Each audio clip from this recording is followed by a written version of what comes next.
Yego mwaramutse namwiriwe kandi bakunze ibiganiro byacu na cyane cyane bakunze ikiganiro cyacu Story of Life. Story of Life rero yuno munsi nakuzanye he. Na munsi nongeye kandi kukugarukana muri commune Mutimbuzi, turi muri zone yacu ya Gatumba. Noneho uyu munsi tugiye kuyaga iyi nkuru, nkuzaniye inkuru ya Dushime Honoline. N'umwana w'umukobwa wavuse neza ariko nyuma yo kuvuka aza guhura n'ikibazo, aza kugwara ingwara y'ubumuga.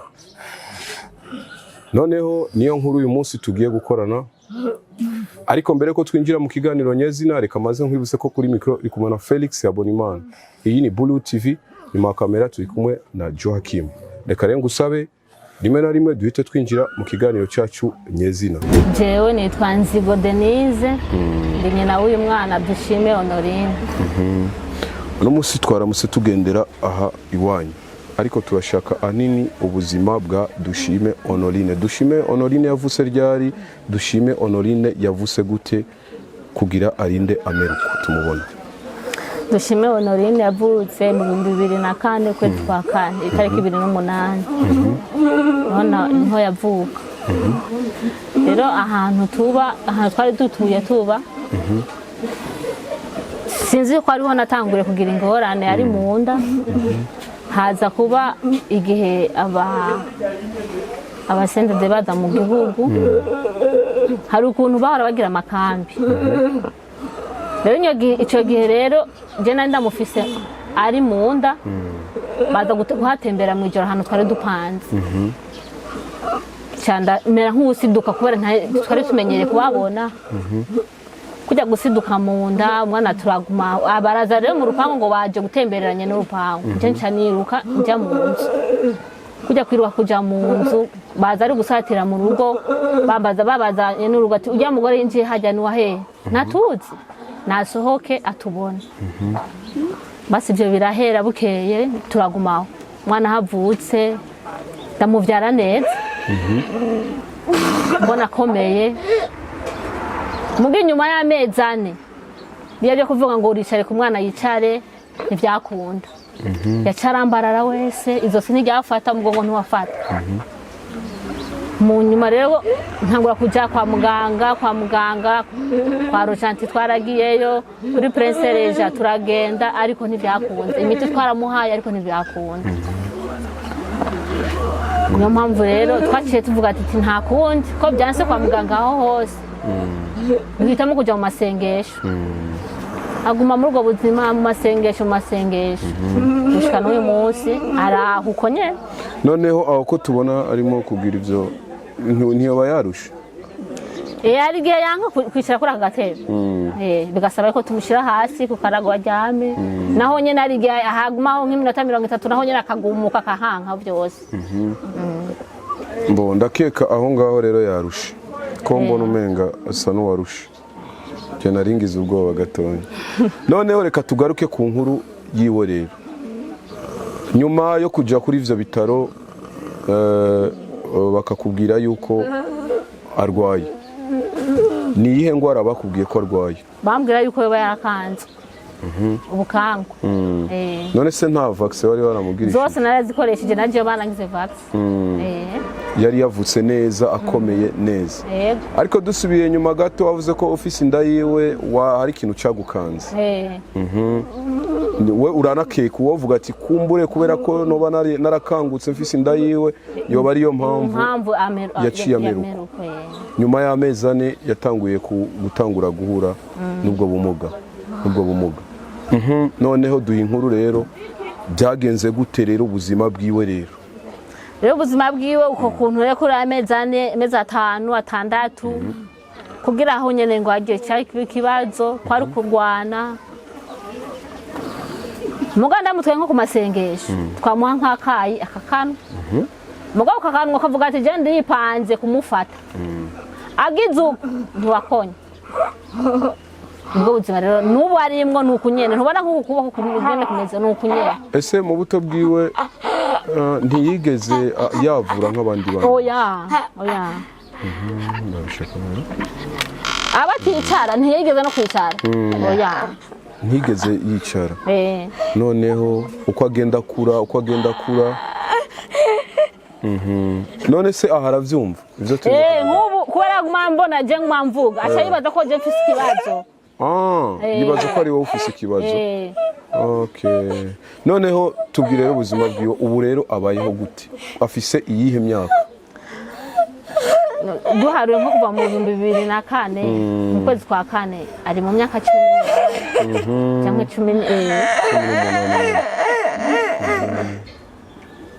okay arumva iyo uvuze arumva arumva aho bumubugije ntarire noneho afungura gute rero gufungura nk'ubu ari ubugari nka saa sita tuburonse imana ibuduhaye mwijoro ushobora tugira ko dushoboye kose kugira ngo tumuhindurira kubera ntashobora kuburya kabiri none dusubiye inyuma gatoya nyuma yo kujya kuri ivyo bitaro ugitangura gufatwa n'iyo ngwara ese nta bindi bitaro baba waraciye ko kugira ngo ubaze iyo ngwara niyihe nyuma ko bakubwiye ngo nukanga nta handi urumva kubera aho bambwiye nagiye n'ahandi kuri tipio hoho kuri tipio bampa ibinini kugira ngo asinzire kubera ntiyashobora gusinzira kuri tipio barabimpa mu nyuma baravuga ati aho tugarukije na ubu rero na vya binini ntibikiboneka canke se wararyama neza wararyama muga nk'ubu atagwaye nka grippe cyangwa malaria akomeye tubona ko akomeye arasinzira none se yarwaye mu bimenya gute ho iyo agwaye ahera mu gatondo arira kandi arashuha noneho rero iyo arwaye umenye ko yagwaye muramutwara kwa muganga twara tumutwara kare akiri mu myaka 7-8 twaramutwara mugabo amaze gushikana imyaka 10 kubera kujya agwaye turamutwara umunsi umwe turamutwara hari ku mugoroba afise ubushobe bwinshi bamutera urushinge rwashiye rugondana kubera cyashiramo ingufu nyinshi ushobora gondama rero umuganga ashara rukura aravuga ati uyu mwana kugira ngo muze muramufufariza kuza muramuha ibinini umva rero iyo agwaye gusa tukamva ko ashushe cyangwa grippe mufashe tuma ibinini nyene bisanzwe none amazi ayanwa gute amazi turamuha uko nyene tunigana nawe nyene uko nyene mumenya gute ko yagize inyota canke ko yashonje ashonje ararira no kuvuga iyo yagize inyota ararira ashonje ararira kuryama rero aryama gute ukuvuga uko umujyamise arihindukiza canke oya ntashobora kwihindukiza none se uko umujyamise burinda buca ruko nyene aryamaga yubu agaramye kandi noneho ntashobora kuryama n'aba bene wabo ntibamushobora mwijoro bisaba ko bamurondereye ahantu ha wenyene ha wenyene se bona wenyene ntiyovyemera nje ndambutse umurarana none rero turabona kano gatanda mwamukoreshereje nta gakinga afise ko vuga ati mugiye nk'ahantu mugende mumutwaye nta gakinga afise reka rero twongere tugaruke gatonya ico usaba ku barundi n'abarundi kazi n'abariko baradukurikirana muri kano kanya ku buzima bw'uwo mushiki wacu nuko je nsho nosaba usaba bamfashe kubera iyo mutamagiye akabura turagira ikibazo mu kumugaburira ni yagwaye ata amafaranga dufise turagira ikibazo kugira ngo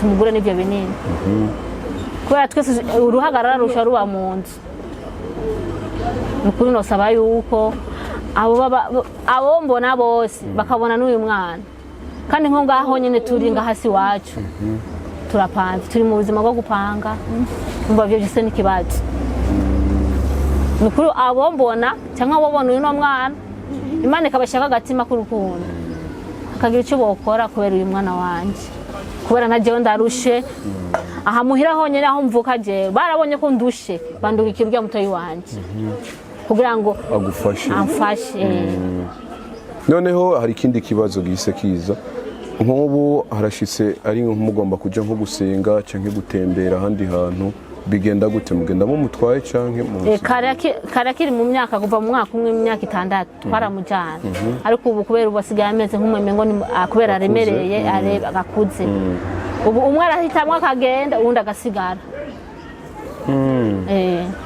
kubona nitwo musiga mu nzu wenyene ntibyokunda nka bene wabo bagiye ku ishuri wowe ugafata nta n'ikintu na kimwe je nimarira nguma ngari gucungana nawe okay reka nizere ko Yesu agiye kukugirira neza yego ndagushimiye cyane mama reka nongere kandi ndagusabe wibutse abariko baradukurikirana izina ryawe n'izina ry'uyo mushiki wacu jewe ndi Denise niwe nyina mama w'uyu mwana Dushime Honoline nuko nanje ndabashimiye kubona muza kundaba mu buzima twe twarimwe ngaha kuva ndamuvyara sinaye bwaronke n'umuntu numwe aza kundaba ngo wowe urafise umwana mugaye cyangwa bimeze gute oya nuko ndabashimiye kubona mwaranyimviriyeko mukaza no kundemesha no bivuga nkuko kubera hari igihe naho ramvuga none jewe Imana yampaye uno muzigo none je Imana iranzi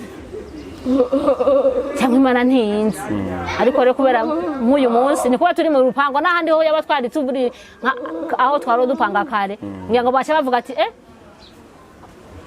Dushime uyu munsi arashikiriye ngira ngo hoho Imana iramwumvise ko abandi baje no kumuraba ukuntu yoba ameze uyu mwana nukuri ndabashimiye turabashimiye cyane natwe turabakengurukiye Yesu abaha umugisha kandi abagirire neza namwe abaha umugisha yego ku barundi n'abarundi kazi namwe mwese mwama makurikiranye ibiganiro byacu na cyane cyane kino kiganiro cyacu cha Story of Life nongera mbibutsa ko twari muri zone ya Gatumba komine Mutimbuzi turi kumwe na Dushime Honoline n'umuvyeyi wiwe nizere ko wewe wakurikiranye kino kiganiro cyacu wabonye ubuzima bw'uyu mwana uko yavuse nuko abayeho wumvise byinshi ku by'umuvyeyi wiwe yavuze muri kino kiganiro kuvyerekeye ubuzima bw'uyu mwana w'umukobwa reka nongere kandi ndakwibutsa uri kuradukurikirana aho uri hose ubona ko hari ikintu woterera ku buzima bw'uyu mwana kubwo gufasha uno muvyeyi reka nongere ndakwibutse ko bicisha kuri izo nimero ubona zigenda zinyuragirika aho hasi mbashimire cyane mwese mwama mutera inkunga